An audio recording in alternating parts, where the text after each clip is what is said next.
Buenos días a todos. Bueno, ahora salgo de la Santa Misa y tras haber recibido a Cristo en la Sagrada Eucaristía en cuerpo,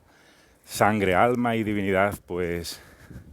unas palabras de reflexión acerca de, por supuesto, de la fe cristiana, de la Iglesia, para hacernos pensar a todos, católicos o no, o hermanos evangélicos, acerca de lo que creemos, si verdaderamente estamos en la fe de Cristo, en la fe de la Iglesia. Yo recuerdo que hubo una época, cuando yo era evangélico, en la que yo pensaba que, bueno, yo tengo que escudriñar las Escrituras, y es cierto, debemos hacerlo, para examinar si lo que cree mi Iglesia, la Iglesia en la que yo estoy, vive o cree conforme a las Sagradas Escrituras. Pero en definitiva yo me estaba poniendo como el intérprete máximo para que, según mi conciencia, yo descubrir o vislumbrar si esa iglesia o grupo al que yo pertenecía vivía o creía conforme a la Sagrada Escritura. Pero hoy quisiera haceros una pregunta diferente. Creo que más bien tenemos el deber de examinarnos a nosotros mismos y de examinar si la iglesia o grupo en el que estamos cree y vive conforme a lo que la Iglesia ha creído a lo largo de los siglos desde que fue fundada. Es decir, hace 2000 años y no hace 200 años, según mi grupo, o hace 500 años en la Reforma Protestante. Es decir, estamos dispuestos a estudiar y a escudriñar y a plantearnos si verdaderamente el grupo, la Iglesia en la que estamos, si verdaderamente creemos conforme a lo que la Iglesia ha creído, según su tradición apostólica a lo largo de los siglos. Porque yo recuerdo que hablaba en cierta ocasión con un hermano evangélico, cuando yo estaba en este proceso, estábamos mi esposa y yo, de conversión a la fe católica, y me decía, sí, pero es que eso es muy complicado, ¿no? Eso de ir a los padres apostólicos y comenzar a leer y a descubrir o a intuir lo que ellos creían, ¿eh? Entonces es mucho más cómodo que, en definitiva, yo diga, creo solo en la Biblia. Bueno, pero al final no estás creyendo solo en la Biblia, sino que tú estás descansando en que hubo unos señores que se llamaban, por ejemplo, Lutero o Calvino. Tú crees firmemente que ellos estudiaron a los padres apostólicos y que las conclusiones a las que ellos llegaron acerca de lo que la Iglesia ha de creer es la verdadera.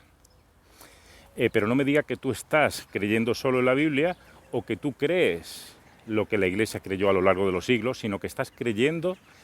que Lutero y Calvino llegaron a una conclusión verdadera en cuanto a lo que la Iglesia debe creer.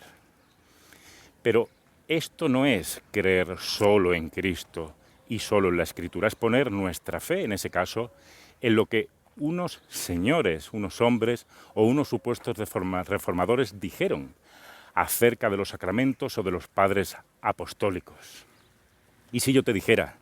que siempre la Iglesia creyó, desde sus orígenes, que Cristo está presente en la Sagrada Eucaristía en cuerpo, sangre, alma y divinidad, y si yo te dijera que la Iglesia siempre creyó, incluso hasta el mismo Lutero fue devoto a nuestra Madre, la Santísima Virgen María, y que la Iglesia siempre creyó en la intercesión de los santos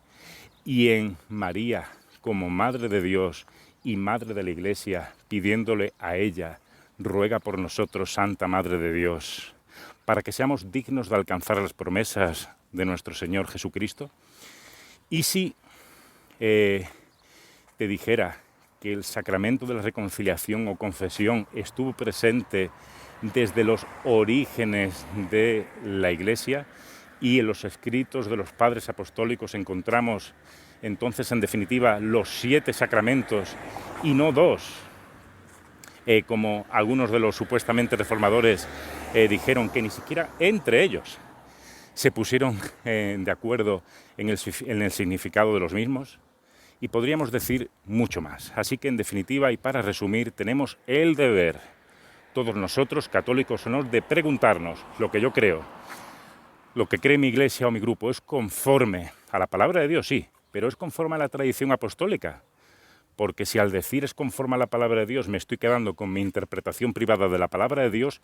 yo me estoy poniendo a mí mismo, en mi soberbia y orgullo, como papa o como magisterio o como el máximo e infalible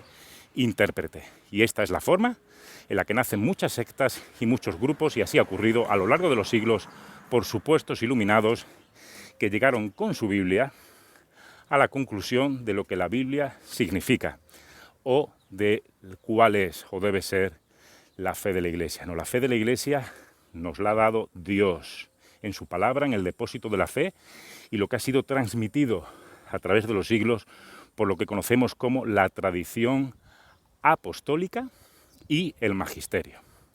Así que el Señor nos ayude a todos a examinarnos a nosotros mismos si estamos en la fe de Cristo, que en definitiva la fe de Cristo es la fe de la Iglesia, que es una, santa, católica y apostólica.